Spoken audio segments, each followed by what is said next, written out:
Hermanos, buenos días, ¿cómo están? Hermanos de la Escuela de Formación Cristiana de Fuente de Vida, que Dios los bendiga.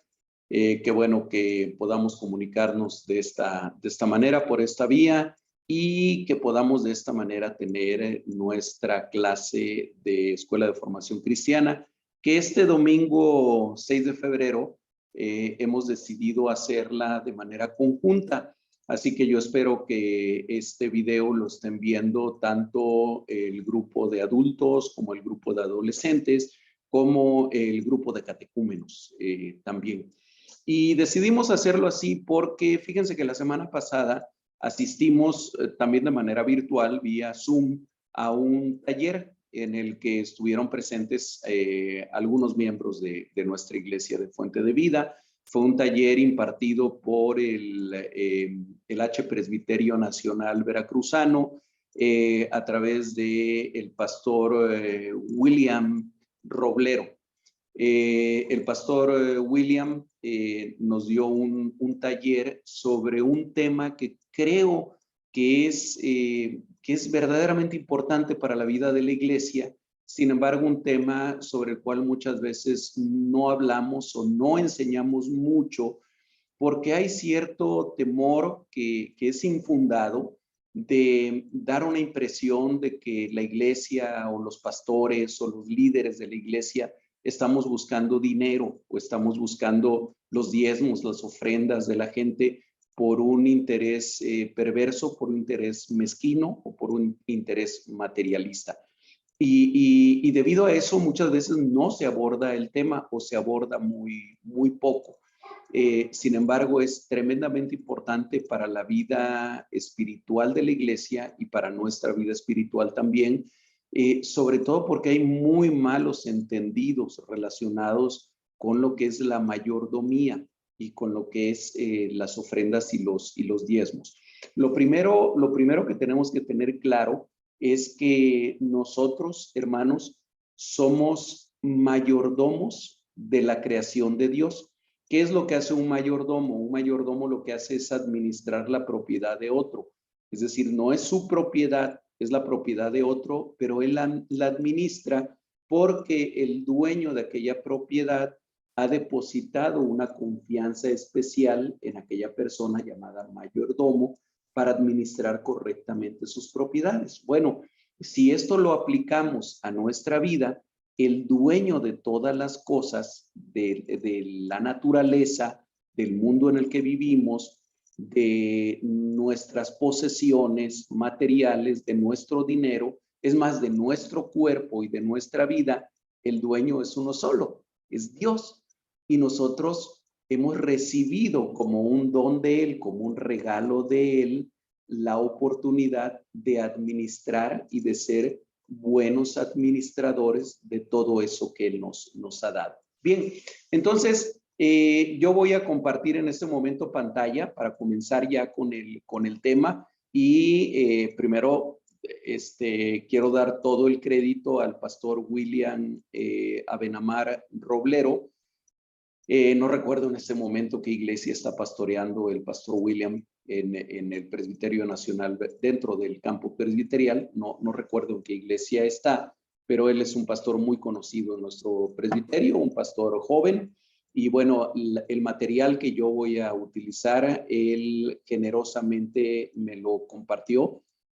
Así que estas diapositivas no las he hecho yo, el contenido no lo he hecho yo. Es del pastor William y yo le doy las gracias desde aquí por su generosidad y porque él es un siervo de Dios. Antes de compartir pantalla y comenzar con la presentación, vamos a orar, hermanos. Padre eterno, Señor, nuevamente delante de tu presencia, Dios, dándote gracias por la oportunidad de acercarnos a tu palabra y de acercarnos en esta ocasión a un tema tan importante para nosotros, para nuestra vida, como es el tema de la mayordomía. Y la mayordomía aplicada más específicamente a lo que son las bendiciones materiales que tú nos das, sobre todo aquellas que nos das a manera de ingresos económicos. Ayúdanos, danos por favor la sabiduría, danos el entendimiento, danos, Señor, un corazón que esté dispuesto a aprender y que esté dispuesto también a aplicar las enseñanzas tuyas. Te lo pedimos en el nombre de Jesucristo, nuestro Señor y Salvador. Amén. Amén. Bien, voy a comenzar a compartir pantalla y a abrir esta presentación. Ahí la deben ustedes de comenzar a ver en sus pantallas. Déjenme solamente ampliarla. Ok, ahí estamos. Bien, entonces el tema es en general mayordomía, aunque más específicamente vamos a hablar de ofrendas y de diezmos. Voy a tratar de cuidar el tiempo para no pasarme. Ok, primero comenzamos hablando del contexto de esto, que es importante.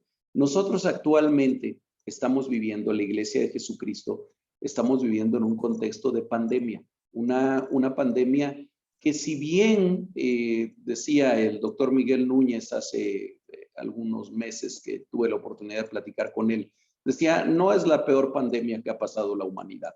No es la peor tragedia que ha pasado la humanidad. Ha habido pandemias peores. Tal vez la diferencia es que ahora la sociedad en la que vivimos y el hombre moderno no tiene el carácter o la fuerza de carácter que tal vez hace algunos siglos el hombre tenía todavía. Pero finalmente vivimos una pandemia terrible que ha costado millones de vidas en todo el mundo, que ha costado la profundización de las desigualdades sociales y de la pobreza también en muchas personas. Países que ya eran pobres se han hecho más pobres. Familias que ya eran pobres se han hecho más pobres por pérdidas de empleo, por pérdida de negocios, por despidos que han habido. Vivimos también en una época, y esto no tiene que ver con la pandemia, vivimos en una época de recelo también, de desconfianza. Desconfianza sobre todo a quien tiene algún puesto o algún cargo de autoridad. Hay verdaderamente una crisis de autoridad en el mundo en el que estamos viviendo, y hay un recelo por situaciones reales en las que hay gente que abusa de la buena voluntad de otras personas. También vivimos en una época de olvido, en una época en que cosas que hace algunos años eran sumamente claras y eran sumamente importantes, han caído en el olvido o en el descuido, no solamente en el olvido. Hace algunos años nadie se hubiera atrevido a poner en duda la obligación que los hijos tienen para cuidar de los padres cuando los padres están viejos. Hoy es algo que se descuida. Hace algunos años nadie había puesto en duda que los hijos tienen la obligación de respetar y de obedecer a sus padres. Es algo que también ha caído en el olvido. Y temas como este del que estamos hablando, de las finanzas y de la mayordomía, es algo que también en nuestras iglesias ha caído en el olvido.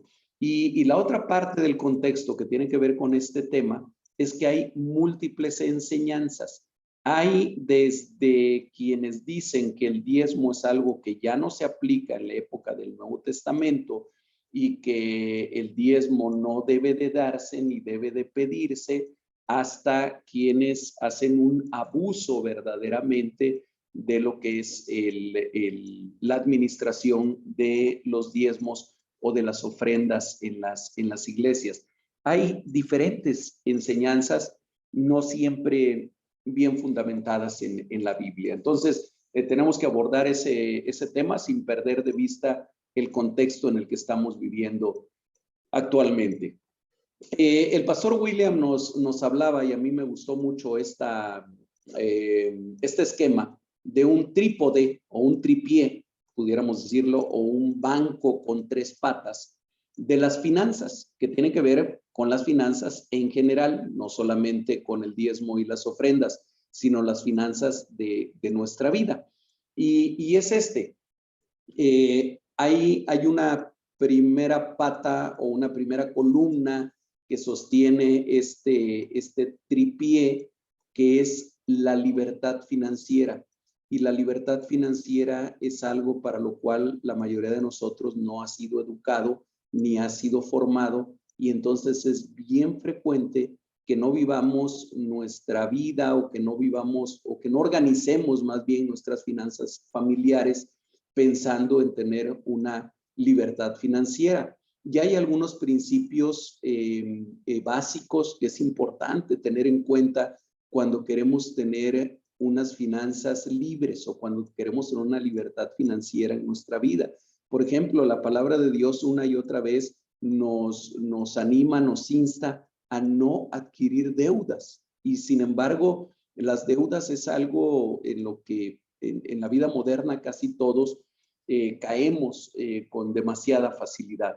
El hacerse un presupuesto es parte de la libertad financiera. Yo no sé cuántos de los que estamos aquí presentes tenemos realmente un registro de lo que son nuestros gastos y de lo que son nuestros ingresos. Leía yo hace poquito tiempo en estas noticias que llegan en el celular.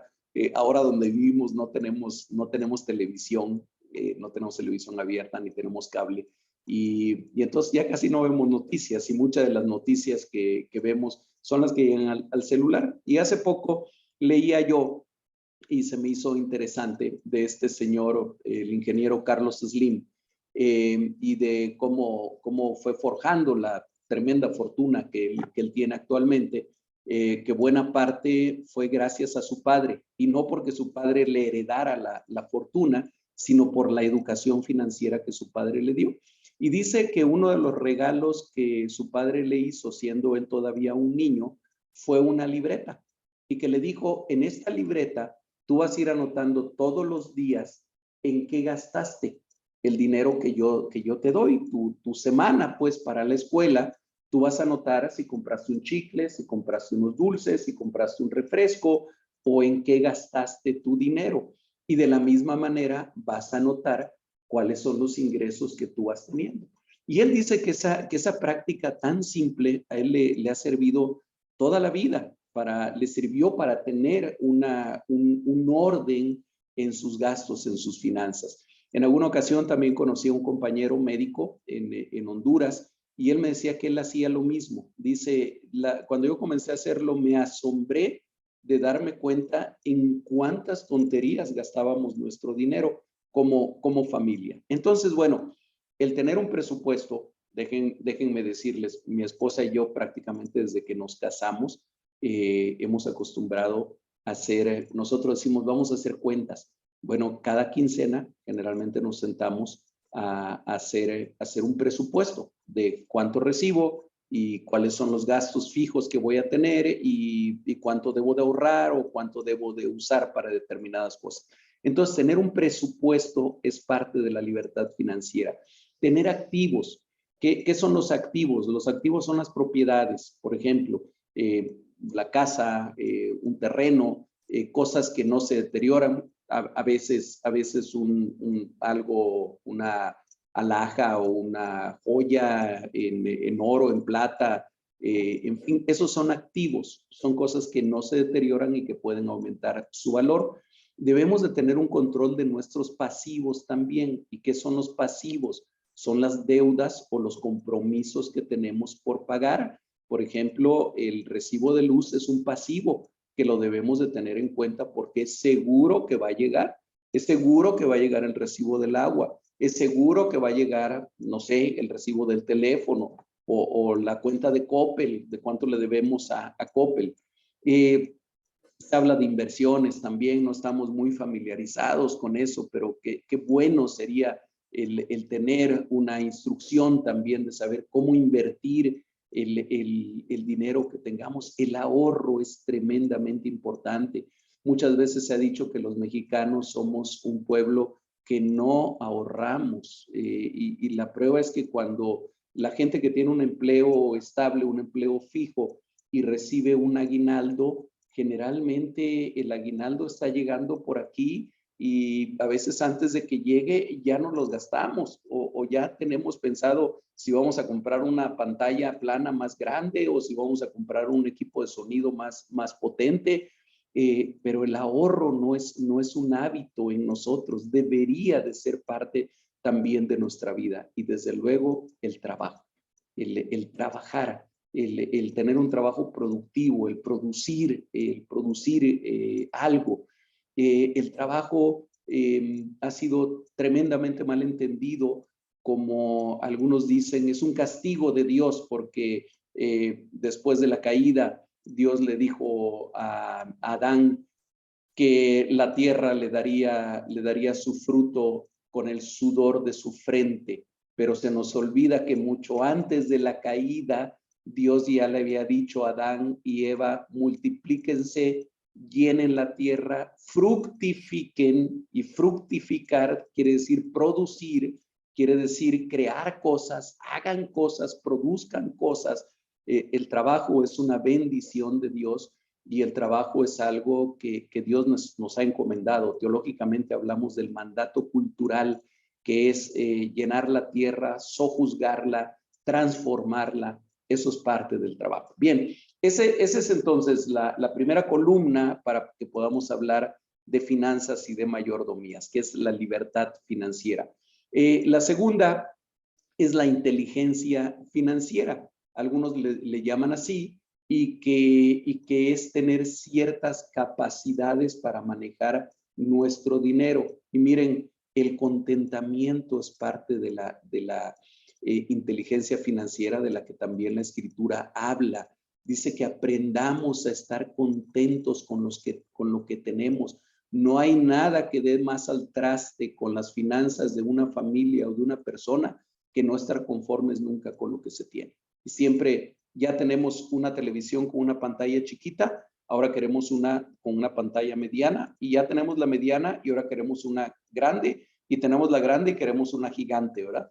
Bien, el contentamiento es parte también de la inteligencia financiera. El no ceder a necesidades o caprichos, el entender que cosas que nosotros creemos que son necesarias, realmente no son necesarias para nuestra vida. La adaptabilidad, el tener la capacidad de adaptarnos a las circunstancias en las que estamos viviendo, la resiliencia, que la resiliencia es la capacidad de salir venturosos de la prueba, de salir bien librados, de resistir aún las pruebas, el generar recursos, el aprender a generar recursos por nosotros mismos, a producir cosas. La madurez, desde luego, que es parte también de la inteligencia financiera, y algo que pocas personas tienen, que es una personalidad financiera, es decir, desarrollar rasgos de personalidad que permitan el tener unas finanzas sanas en nuestra vida. ¿Saben cuál es uno de los problemas de muchos cristianos evangélicos? Que tenemos la idea de que el dinero per se es algo malo, y que ocuparse de cosas del dinero es algo pecaminoso, cuando que eso es totalmente falso. Y finalmente, la tercera columna de este trípode de las finanzas tiene que ver precisamente con la mayordomía, con las ofrendas y los diezmos. Tiene que ver con nuestra vida financiera. Y ahí, en primer lugar, debemos de tener una convicción bíblica de la forma en la que estamos llevando a cabo nuestras finanzas. Si diezmamos o no diezmamos, tenemos que tener la convicción bíblica de por qué lo hacemos o por qué no lo hacemos. Igual con las ofrendas, si ofrendamos o no ofrendamos. Otro principio bíblico que tiene que ver con esta columna es que la palabra de Dios nos insta una y otra vez a ser generosos. La generosidad es parte de la vida cristiana y debe ser parte de la manera en la que manejamos nuestras finanzas. La obediencia a lo que son los mandatos de Dios, que es algo de lo que vamos a hablar más extensamente, y el entender que los recursos económicos que tenemos son una bendición de parte de Dios, y que nosotros hemos sido bendecidos para bendecir a otros. Ok, paso a la siguiente. Debemos de desarrollar una teología del diezmo, o debemos de tener claro cuál es la teología del diezmo, qué es lo que bíblicamente está establecido y que no está establecido con relación al diezmo. Fíjense que más adelante viene un pequeño video del doctor Miguel Núñez, a donde él dice, bueno, casi todos los que objetan el diezmo, los que se oponen al hecho de diezmar, nunca hablan de que hay que dar el 11% o el 12% en realidad, en lugar del 10%. Casi siempre hablan de menos, ¿verdad? De por qué tanto como el 10%, ¿por qué no menos? Bueno, y hay algunas objeciones, que estas son las más comunes que todos en algún momento hemos manejado desafortunadamente, pero que deberíamos de desechar. La primera es, no tengo un trabajo. ¿Cómo voy a diezmar si no tengo un trabajo, si estoy desempleado? Hermanos, aún en las circunstancias en las que alguien está pasando por algo tan lamentable como es no tener un trabajo, no tener un trabajo fijo, es cierto que tenemos ingresos, que de alguna manera, porque alguien nos los regaló, porque alguien nos dio una ofrenda, porque nos encontramos tirado en la calle, por lo que sea, pero el Señor está proveyendo para que nosotros comamos y para que tengamos lo suficiente. Bueno, de ahí deberíamos de diezmar. No tengo un trabajo, no debería de ser una objeción para no diezmar. Sin embargo, lo es con mucha facilidad. Algunas excusas que ponemos como, bueno, yo diezmo mi tiempo. Yo le dedico tiempo a la iglesia, a veces voy a limpiar la iglesia y ahí está, ¿verdad? Mi diezmo, estoy diezmando mi tiempo. O voy a dar una clase bíblica y estoy diezmando entonces mi tiempo. Otra objeción, y esta es muy frecuente, y yo espero en Dios que después de esta plática breve, de esta clase breve, nos quede claro, no es una obligación. Diezmar no es una obligación, es algo del Antiguo Testamento, ya no es algo del Nuevo Testamento. Otra, soy negociante. O sea, yo tengo un negocio, o sea, no tengo un empleo donde me paguen cada 15 días. Tengo una tienda, tengo una tiendita. Y entonces, pues, ¿cómo voy a diezmar si apenas si tengo las suficientes ventas? No hay forma de que yo diezme porque yo no estoy recibiendo una cantidad fija. Otra objeción es, no hay un manejo transparente. ¿Quién sabe el pastor? ¿Quién sabe los líderes? ¿Quién sabe el consistorio? ¿Cómo estarán manejando el diezmo? Así que, como no me da mucha confianza, pues ¿cómo les voy a dar mi dinero, verdad? Porque no tienen un manejo transparente de las finanzas. Y otro, también tremendamente frecuente, ocupo mi diezmo para los necesitados. Es decir, yo tomo mi diezmo, pero en lugar de darlo a la iglesia, mejor yo prefiero comprar comida y darle a gente que necesita comer. Y estoy invirtiendo mucho mejor mi diezmo que darlo a la iglesia. Vamos a ver ahorita que eso es una equivocación. Pero bueno, esas son algunas de las objeciones para no diezmar. Escojan la suya, yo espero que no tengan ninguna, pero veamos con cuáles de ellas nos vamos identificando. Bien, ¿qué es el diezmo? Ya mencionamos mucho el diezmo, tratemos de definir qué es el diezmo. Ok, viene de una palabra hebrea que quiere decir 10 o de una palabra griega que quiere decir décimo o décima parte.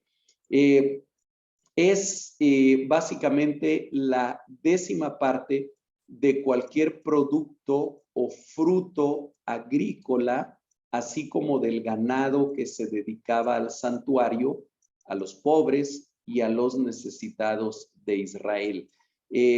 Ayer antier, el viernes, mi esposa les mandó por ahí algunas citas bíblicas pidiéndoles que las leyeran. Yo espero que las hayan leído, porque aquí no nos va a dar tiempo de leer todas ellas, pero miren, aquí tienen suficientes citas bíblicas que hablan sobre el diezmo en el Antiguo Testamento. Levíticos 27, 30 al 33, Números 18, Deuteronomio 12, en fin, son algunas de las citas bíblicas que hablan sobre el diezmo. Estamos hablando del diezmo en el pueblo de Israel. ¿Qué significaba básicamente?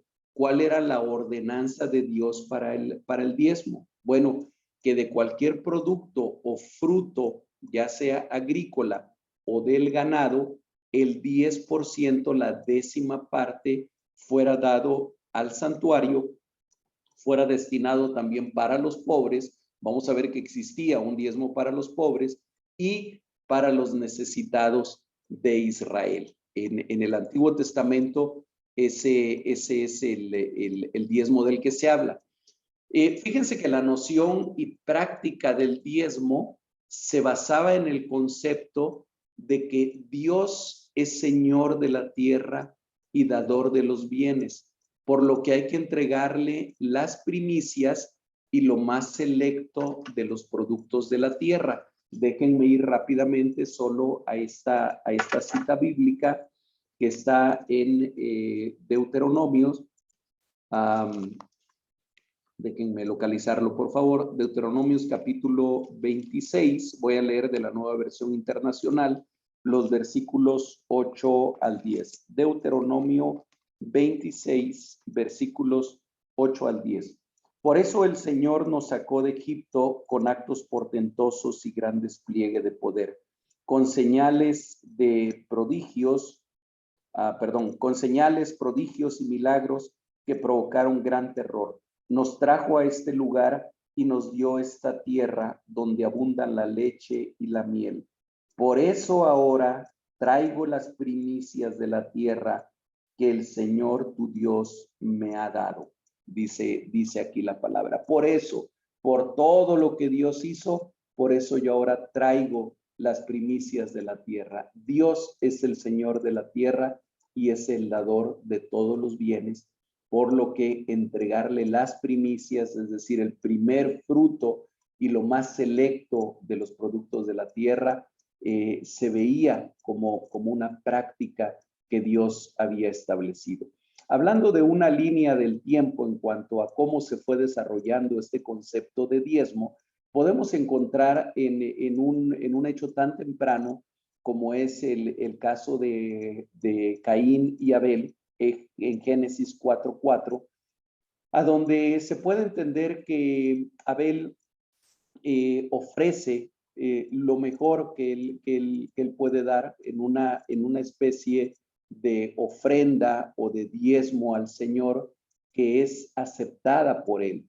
Y aunque no se dice de una manera explícita que lo que Caín ofrece sea algo que no sea adecuado, sin embargo, sí sabemos que él ofrece del fruto de la tierra y su ofrenda es rechazada. ¿Por qué? Porque probablemente no fue ofrecida de la manera en que debía de haberlo sido. Después, un poco más adelante en la línea del tiempo, tenemos el caso de Abraham, Génesis 14:20, cuando Abraham regresa de aquella batalla que él libró para rescatar a Lot de la mano de aquellos que lo habían apresado, y él regresa de aquella batalla. Génesis capítulo 14, versículo 20, dice: bendito sea el Dios altísimo que entregó, déjenme leerles por favor desde el 18, desde el 17. Dice: cuando Abraham volvía de derrotar a Kedorlaomer y a los reyes que estaban con él, el rey de Sodoma salió a su encuentro en el valle de Sabe, es decir, el valle del rey, y Melquisedec, rey de Salem y sacerdote del Dios Altísimo, le ofreció pan y vino. Luego bendijo a Abraham con estas palabras: que el Dios Altísimo, creador del cielo y de la tierra, bendiga a Abraham. Bendito sea el Dios Altísimo que entregó en tus manos a tus enemigos. Entonces Abraham le dio el diezmo de todo. Y aquí encontramos nuevamente cómo Abraham como una respuesta de gratitud a Dios ante este Melquisedec, que interesante, después es tomado como un tipo del sacerdocio de Jesucristo, recibe el diezmo de parte de Abraham. Más adelante en Génesis, también Génesis capítulo 28, versículo 22, ahora encontramos ahí a Jacob, y dice en esta parte de la escritura, agarro desde el versículo 20, Génesis 28, 20. Luego Jacob hizo esta promesa: si Dios me acompaña y me protege en este viaje que estoy haciendo, y si me da alimento y ropa para vestirme, y si regreso sano y salvo a la casa de mi padre, entonces el Señor será mi Dios. Y esta piedra que yo erigí como pilar será casa de Dios, y de todo lo que Dios me dé, le daré la 10ª parte. Aquí podemos ver cómo el diezmo antecede en mucho, en siglos, a la ley. No es parte de la ley, porque a veces una de las excusas para no diezmar es decimos, ya no estamos bajo la ley, vivimos bajo la gracia y por lo tanto no tenemos por qué cumplir con esa parte de la ley que es el diezmo. Hermanos, déjenme decirles, y lo acabamos de demostrar bíblicamente, el concepto del diezmo antecede en mucho a la ley mosaica, en muchos siglos.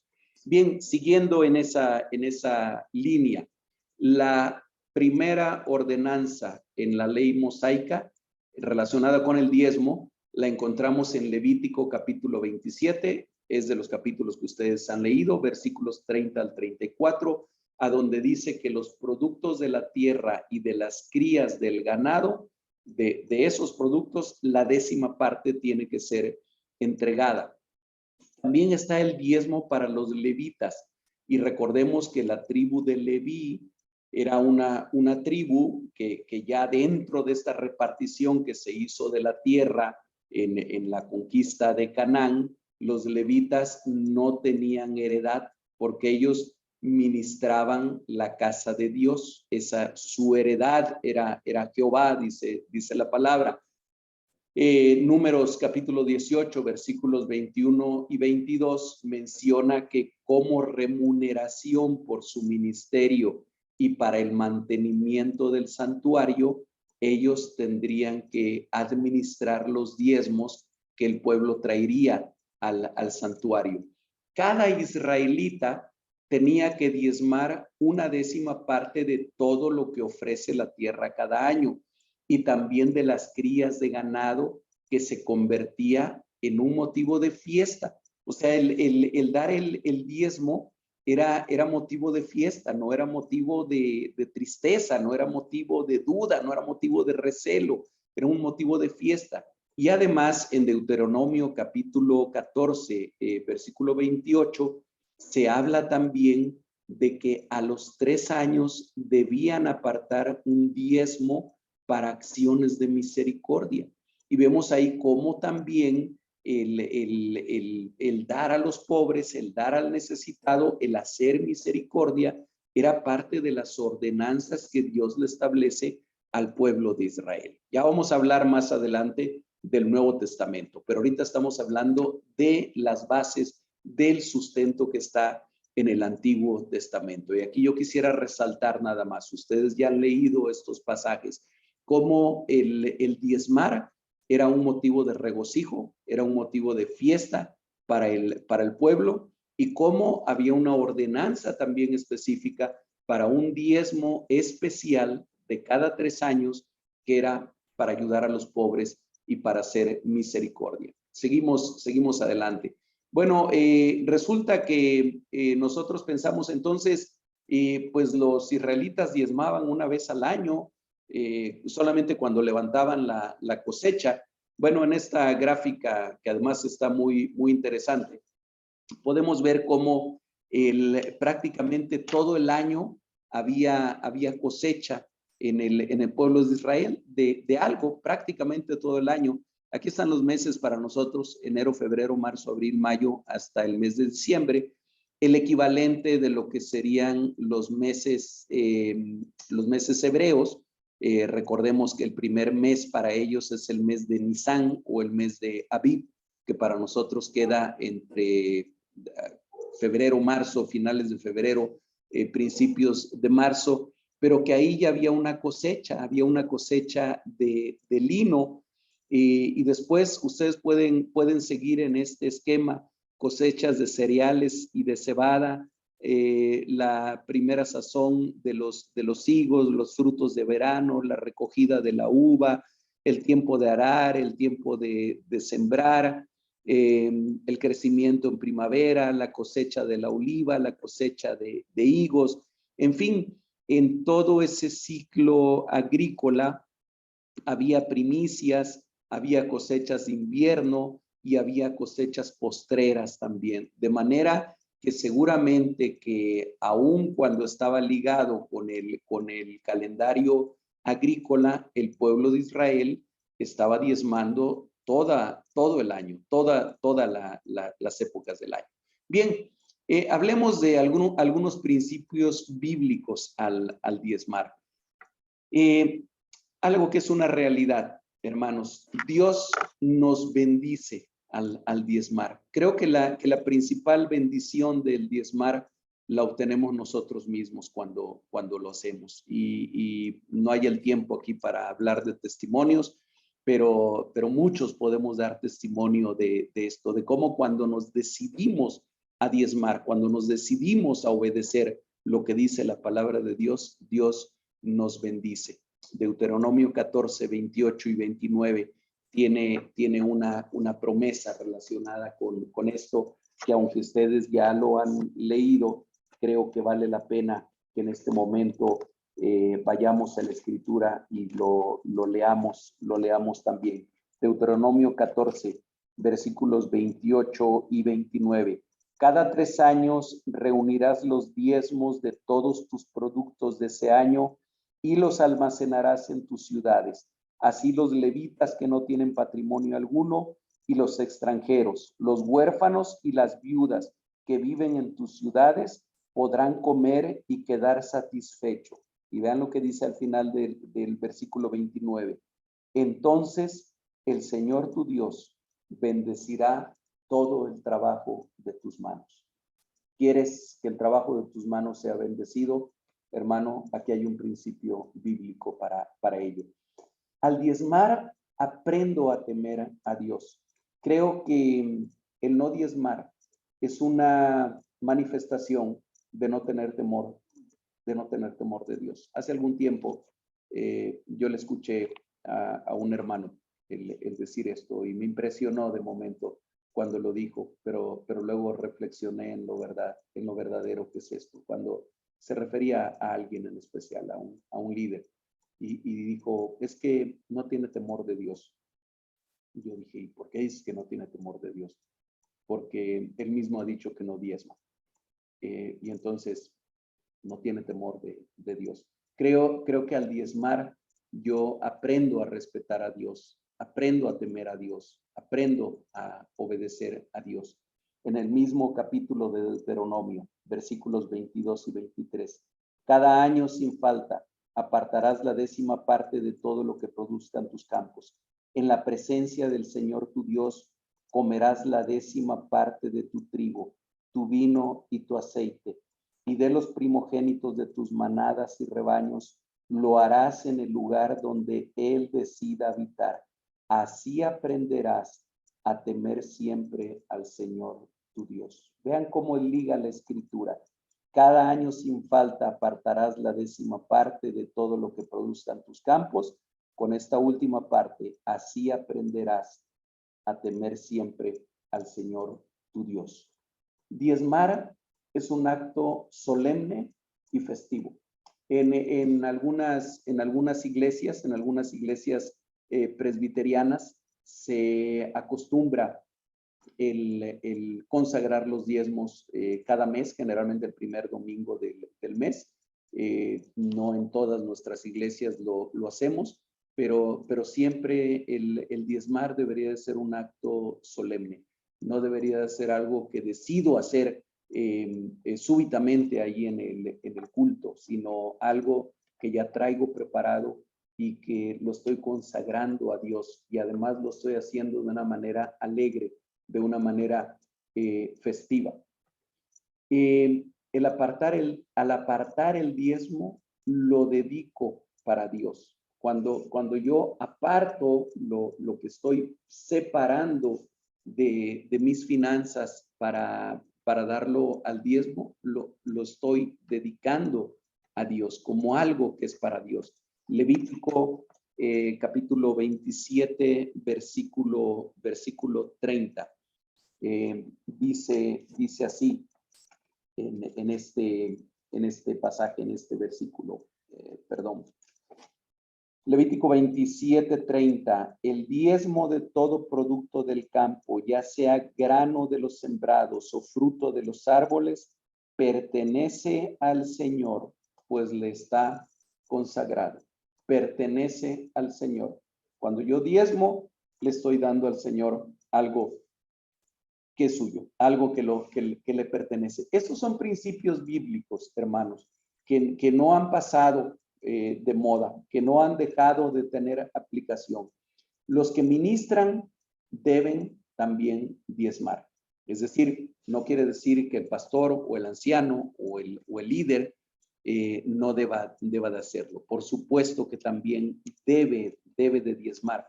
Es decir, se debe de dar un diezmo del diezmo o un diezmo de los diezmos.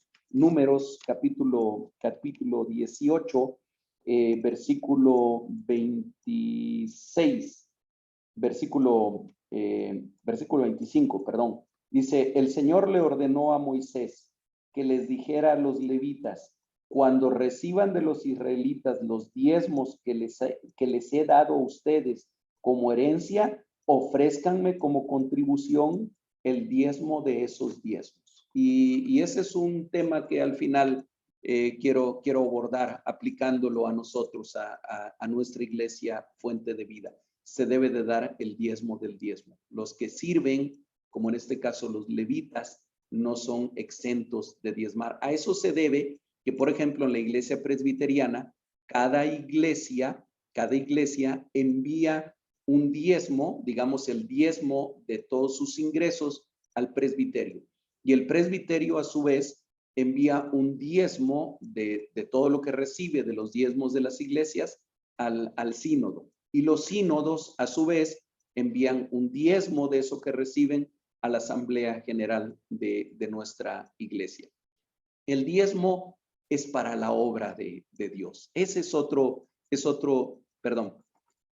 principio bíblico que nosotros tenemos que tener claros. El diezmo es para la obra de Dios, para la obra de Dios en general. La obra de Dios no es solamente el construir un templo, la obra de Dios es todo aquello a lo que la iglesia es llamada a trabajar.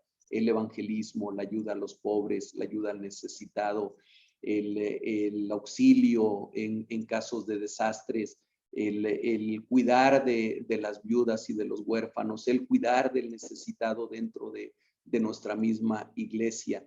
Todo eso es obra de Dios. Bien, hablando un poquito de las ofrendas, porque a veces también confundimos diezmos con ofrendas y decimos, bueno, yo no ofrendé este domingo porque ya diezmé, ya di mi diezmo y entonces pues ya no ofrendo. Los diezmos y las ofrendas son diferentes. Además de los diezmos, el pueblo daba ofrendas voluntarias, muy independientes del diezmo.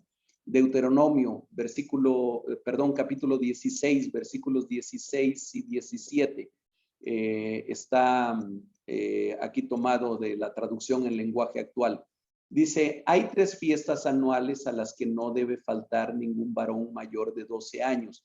La fiesta de la Pascua, la fiesta de la cosecha y la fiesta de las enramadas. Estas fiestas deberán festejarlas en el santuario y nadie deberá presentarse a la fiesta sin una ofrenda para Dios. Según Dios los haya bendecido, será la ofrenda que presente. Cuando nosotros tenemos una fiesta verdaderamente, bueno, no es solamente la Pascua y la fiesta de la cosecha y la fiesta de las enramadas. Cada domingo cuando nosotros acudimos al culto, cada domingo cuando nosotros acudimos a adorar a nuestro Dios, estamos yendo a una fiesta y no deberíamos de presentarnos sin una ofrenda para Dios. Y aquí hago una aclaración que es importante. Esa ofrenda para Dios no importa de qué tamaño es. Recuerden el caso de la ofrenda de la viuda, que el Señor Jesucristo la puso como ejemplo y dijo, esta mujer ha dado más que todos los demás. Y ella había dado la moneda más pequeña que existía, la denominación más pequeña que existía en su tiempo. Entonces, no te preocupes si lo que tú puedes ofrendar es, ¿cuál es la moneda de menor denominación ahorita para nosotros? Creo que es la de 50 centavos, ya no recuerdo si hay todavía monedas de 10 centavos o de 20, no recuerdo. Pero no te preocupes si tu ofrenda es esa moneda más pequeña que hay aquí en México. Si es todo lo que tú puedes dar, porque estás dando no de lo que te sobra, sino de lo que tienes y a lo mejor de lo que necesitas, esa es una ofrenda agradable delante de Dios. Pero no deberíamos de presentarnos sin una ofrenda para Dios, de esta o de otro tipo. Permítanme, este es un video muy pequeño, pero creo que vale la pena escuchar. Escuchemos.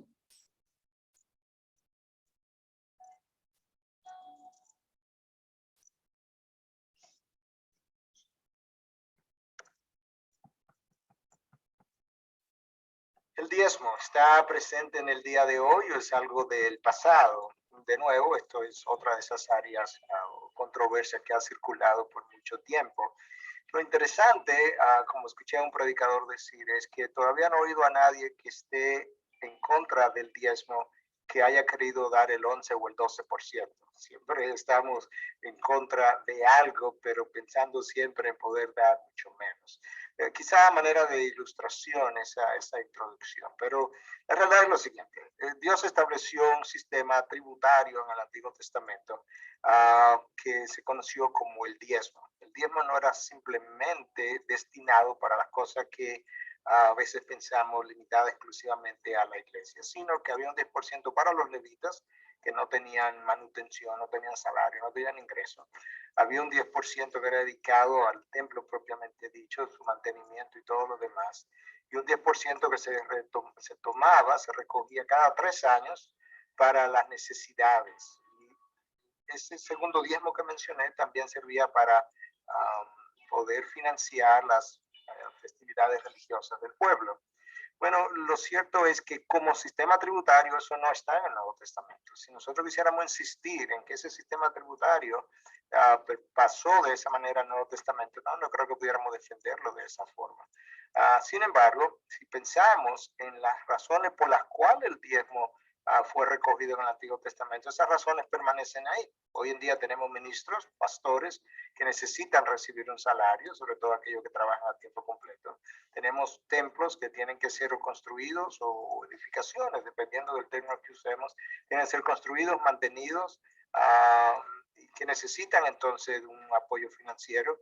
Y tenemos también personas con necesidad dentro de la iglesia y alrededor de la iglesia. De manera que las razones por las que Israel tomaba un diezmo permanecen hoy con nosotros. La pregunta es si a la luz de un pacto de mucho mayor riqueza y bendición como el que hemos recibido, si mi responsabilidad disminuye o aumenta. Entonces es mi convicción que a la luz del Nuevo Testamento, el principio no es tanto que el 10% pertenece a Dios, sino que todo pertenece a Dios, toda mi finanza, todo lo que tengo, todo lo que soy es propiedad de Dios, en primer lugar. En segundo lugar, yo debo preguntarme incluso después de ese diezmo si hay mucho más con lo que yo puedo contribuir. Porque imaginémonos que yo gane 100 millones de dólares al año. Quizá un poco hiperbólico para la enorme mayoría de las personas, pero es una ilustración. Y yo ahora doy 10 millones al año, me quedo con 90 millones de dólares. ¿Qué hago yo con 90 millones de dólares a la luz de la necesidad de la iglesia, de la gran comisión, de todo lo que Dios nos ha dicho? Entonces yo creo que Un caso como ese, que simplemente lo estoy usando de ilustración, nos dice a nosotros que yo debería ser mucho más generoso dado esas finanzas con las que Dios me ha provisto. Pero si insisto de una manera que quizá no pudiera sustentar también, que el diezmo pasó es tal cual lo vimos en Israel, entonces una vez yo dono mis 10 millones de dólares, me quedan mis 90 millones de dólares, yo pudiera disponer de ellos como yo quisiera. Y yo no creo que ese es el principio del Nuevo Testamento. Dios nos ha llamado a ser generosos, a dar alegremente, a dar voluntariamente, y esos son principios que están ahí en la segunda carta a los Corintios, capítulo 8 y capítulo 9, y quizás esos principios debieran darle color a todo lo demás que nosotros haríamos a la hora de diezmar o de ofrendar. Entonces, en pocas palabras, como sistema, como Israel lo tuvo, no lo tenemos hoy.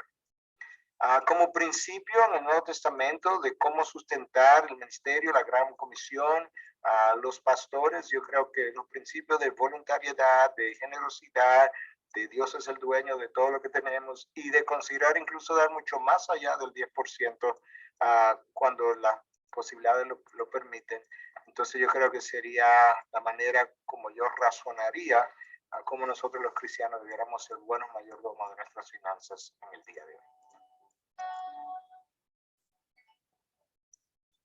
Bien, ahí tenemos, es interesante esto que se ha expuesto. Aquí seguiría una actividad si estuviéramos en un taller presencial, no la podemos hacer así, pero vale la pena que a lo mejor ustedes se pregunten lo que sabían del tema, lo que no sabían del tema y lo que me gustaría saber o profundizar del tema. Pero bueno, eso lo haremos si algún día podemos hacerlo como un taller presencial. Bien, ya hemos hablado de la teología del diezmo, y hablar de la teología es de lo que enseña la Biblia relacionada con el diezmo. Hablemos también de una teología del dinero.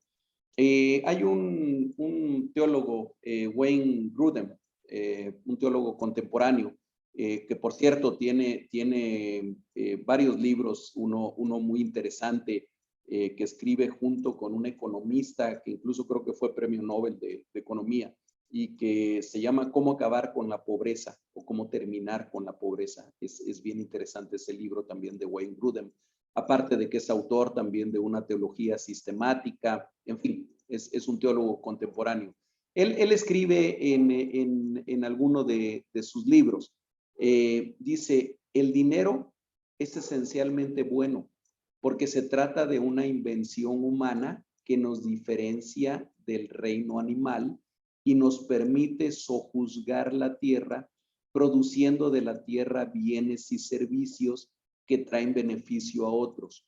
Dice él, el dinero permite que toda la humanidad sea productiva y disfrute los frutos de esa productividad de manera mucho más extensiva de lo que podría hacerlo si ningún ser humano tuviera dinero y solo pudiéramos hacer trueques. Es decir, a alguien le puede sorprender esto, le puede sonar raro cuando comience a decir dinero, diciendo, el dinero es esencialmente bueno. Bueno, ahí está la carátula de un libro, Prosperidad en busca del verdadero evangelio. Y para nada estamos hablando del evangelio, de la teología de la prosperidad, que es una falsedad. Otro autor también contemporáneo y muy conocido, que es John Piper. Él escribe este libro donde dice Viviendo en la luz, dinero, sexo y poder. Cómo aprovechar al máximo 3 oportunidades peligrosas, dice él en este libro. Y él menciona ahí, dice, Dios no creó el dinero, el sexo y el poder solo para que fueran tentaciones. Él tenía buenos propósitos. El dinero, el sexo y el poder existen para los grandes propósitos de Dios en la historia de la humanidad. No son desviaciones en el camino hacia el gozo. Junto con todo el resto de la buena obra de Dios, son parte de ese camino. Con ellos podemos demostrar el valor supremo de Dios. Voy a mencionar otro libro del cual me estaba yo acordando cuando leí esto. un libro clásico, digamos, de la literatura cristiana, que es escrito por C.S. Lewis. C.S. Lewis, quien fue un periodista, un escritor en Inglaterra. Seguramente que muchos de ustedes han visto la película Crónicas de Narnia. Él es el autor y él lo escribió con un mensaje, tiene un tremendo mensaje espiritual y cristiano. Bueno, C.S. Lewis escribe otro libro que se llama Cartas del Diablo a su sobrino. Así se llama. Y bueno, es una especie de ilustración en la cual en la historia se menciona cómo el diablo está entrenando a un sobrino joven y lo está enseñando cómo hacerle para poner tropiezo en la vida de un cristiano específico al cual lo manda pues a poner tropiezo delante de él.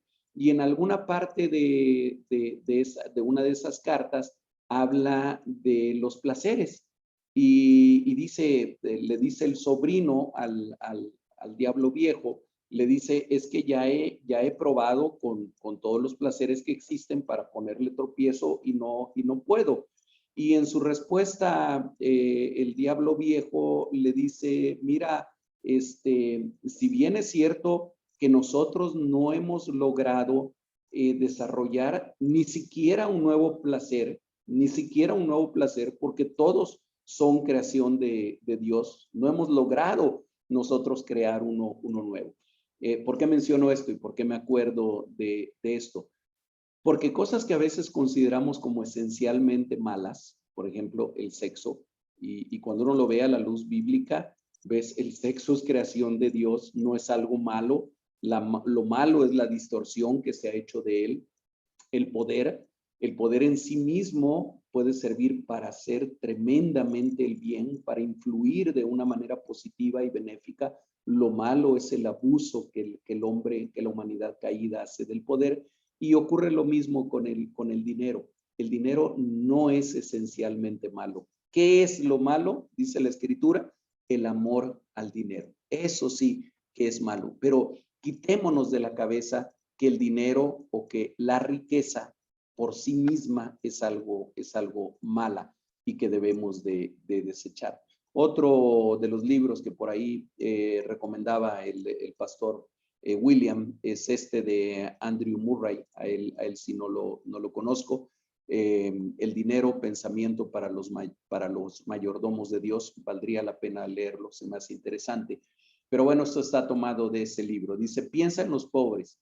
Cuánta ayuda y felicidad trae a decenas de miles de personas indefensas el regalo oportuno de un poco de dinero de la mano del amor.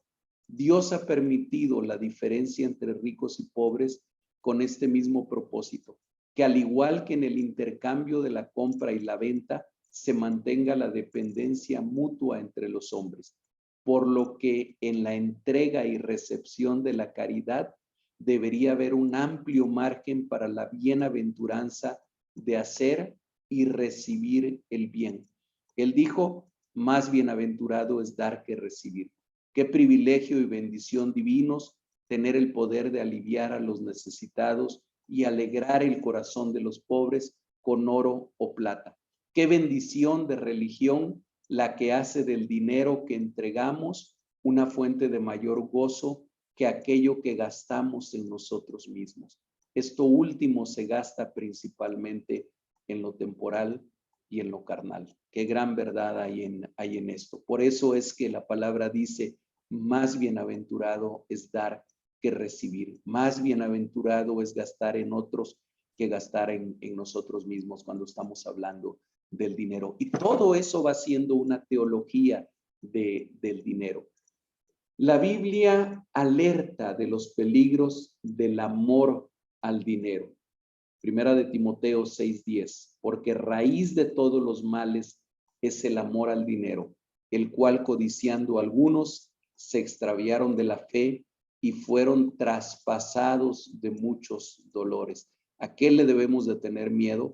Al amor al dinero, al apego al dinero, al apego a las cosas materiales, no al dinero en sí mismo, no a las cosas materiales en sí mismas. Y bueno, Aquí hay una pequeña actividad que también sirve para discusión. Tampoco la podemos tener porque esta no es una reunión interactiva. Ustedes no pueden interactuar conmigo. Desafortunadamente, no todo el mundo tiene Zoom y no todo el mundo tiene acceso a la señal de internet, y por eso no lo hice de esta manera. Pero son 3 preguntas para reflexión. ¿Cómo manejan el tema de las ofrendas y diezmos en tu iglesia? Ahora, piensa por favor en Fuente de Vida. ¿Cómo manejamos el tema de las ofrendas y de los diezmos en nuestra iglesia Fuente de Vida? Otra pregunta, ¿qué porcentaje de la iglesia diezma? ¿Y por qué es ese porcentaje? ¿Qué libros sobre finanzas has leído y por qué? Sobre todo me refiero a libros cristianos, desde luego. Yo sé que son muy populares libros sobre el Armagedón, libros sobre la Gran Tribulación, libros sobre el Anticristo y todo lo demás, pero a lo mejor si vemos un libro sobre finanzas cristianos, decimos, no, eso no es muy espiritual que digamos. Qué importante sería que tuviéramos como cristianos una buena teología relacionada con el dinero y relacionada con las finanzas. Voy de abajo hacia arriba. La pregunta, ¿qué porcentaje de la iglesia diezma? La verdad es que en el caso de Fuente de Vida, yo les diría, no sé. Y al final voy a terminar con una propuesta específica para nosotros o unas propuestas específicas para nosotros. Pero sí les puedo decir de algunas otras iglesias, no voy a decir nombres, pero ustedes van a deducir fácilmente de qué otra iglesia estoy hablando. Sí he podido ver el porcentaje de hermanos que diezman y qué tremendo es, tremendamente bajo el porcentaje.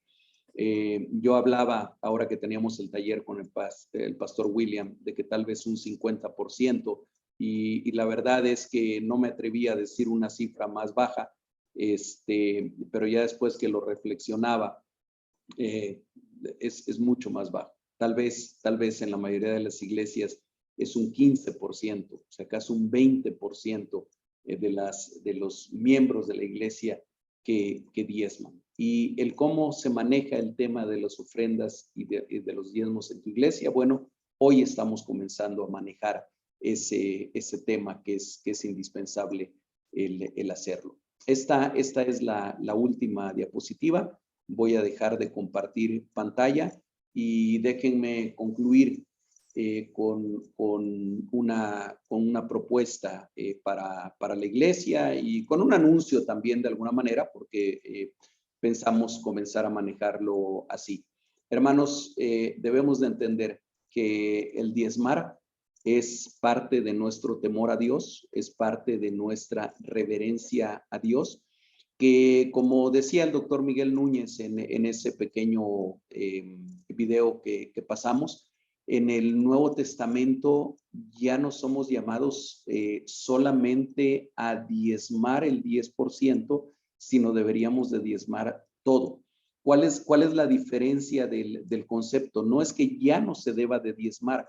Cuando el Señor Jesucristo habló sobre el diezmo y le recriminaba a los fariseos, que les dijo, es que diezman el mino y el comino, pero se olvidan de lo más importante, que es la misericordia.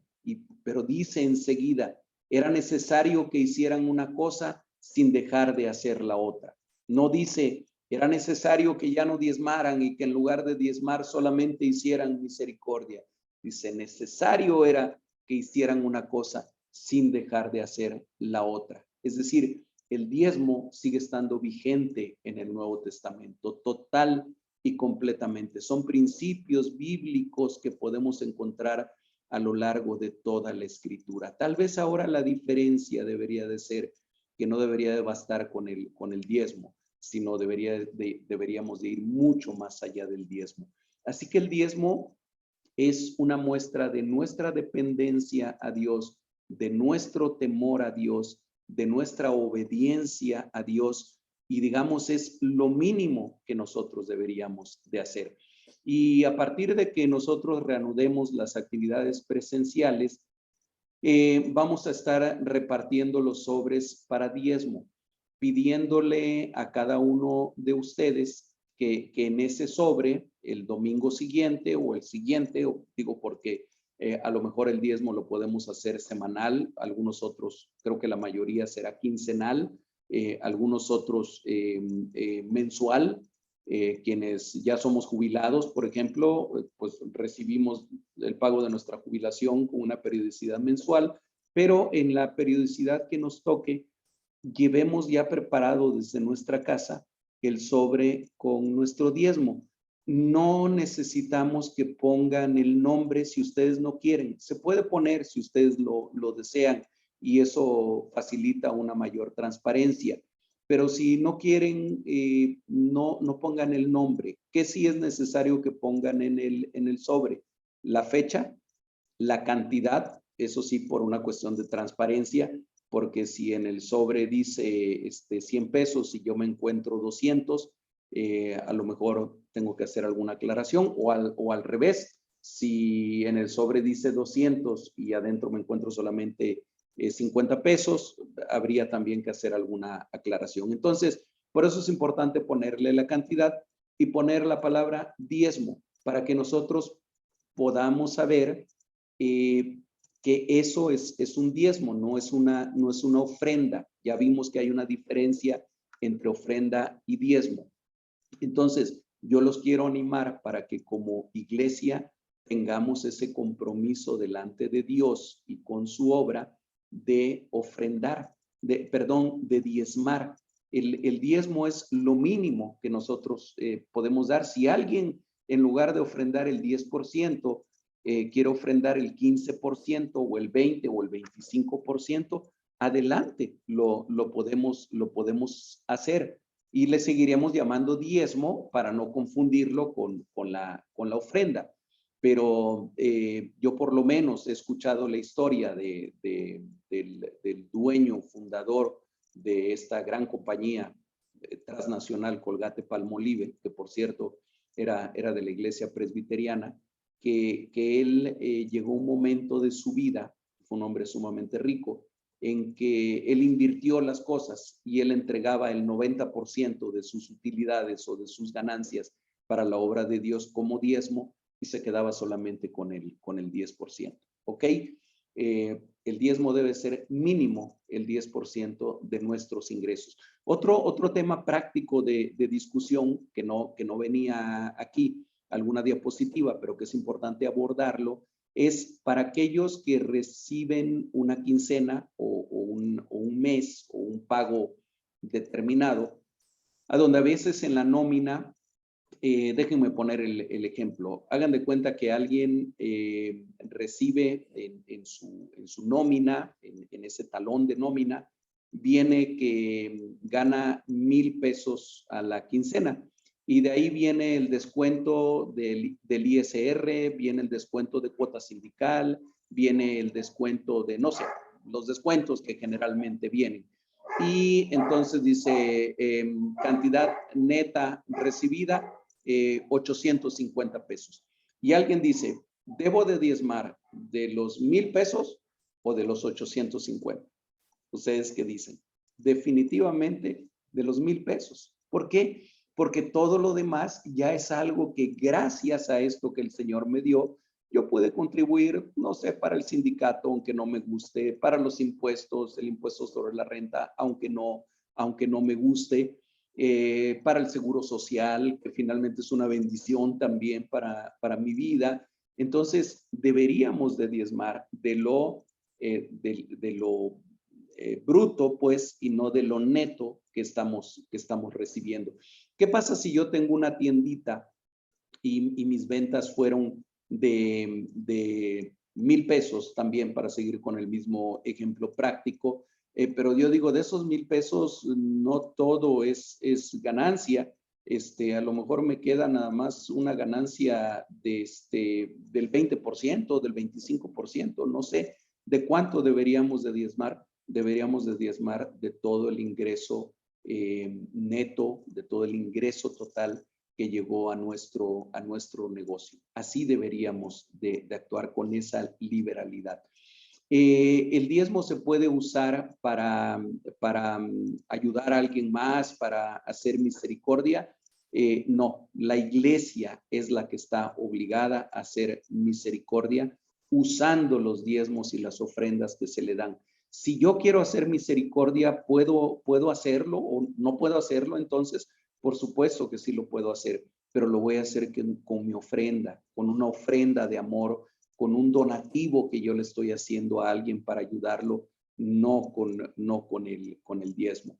Entonces, yo quisiera animarlos, amados hermanos, en el amor del Señor, para que seamos fieles de esta manera, una vez que reanudemos los cultos presenciales. Mientras no los reanudemos, podemos hacerlo de todas maneras a través de la cuenta de banco que ustedes ya saben, donde pueden depositarlo, o directamente con nuestra hermana tesorera, nuestra hermana Miriam Arroyo, pero entregarle entonces el sobre diciéndole, este es mi diezmo, no es ofrenda. A lo mejor aparte aquí está mi ofrenda, o lo mismo al hacer el depósito, si es una cantidad que no corresponde al 10% de mis ingresos, entonces no le voy a llamar diezmo, le voy a llamar ofrenda, para que podamos ir haciendo esa diferenciación en nuestra iglesia. Hermanos, yo creo que ya me pasé del tiempo. Espero que nos dé el tiempo para ver todo el video completo en nuestra clase. Si hay preguntas, como siempre, estamos abiertos a recibirlas, a analizarlas, a contestarlas, buscando siempre que sea con base en la enseñanza de la palabra de Dios. Oremos para terminar nuestra clase. Padre amado, gracias por este tiempo, Señor. Gracias por la enseñanza que nos has dado el día de hoy. Ayúdanos, por favor. Ayúdanos para que seamos fieles a ti, fieles a tu palabra, fieles a los principios bíblicos, fieles a tus ordenanzas, Señor. Ayúdanos para que en nosotros no haya nunca amor al dinero ni amor a las cosas materiales, sino que, Señor, más bien amemos tu palabra y amemos el obedecerte a ti. Que seamos generosos al dar y que seamos fieles al cumplir con aquello que tú nos has mandado. Gracias, Señor. Te alabamos y te glorificamos en el nombre de Jesucristo. Amén. Amén. Dios les bendiga, hermanos, y seguramente vamos a continuar ahora con nuestro culto de adoración. Bendiciones.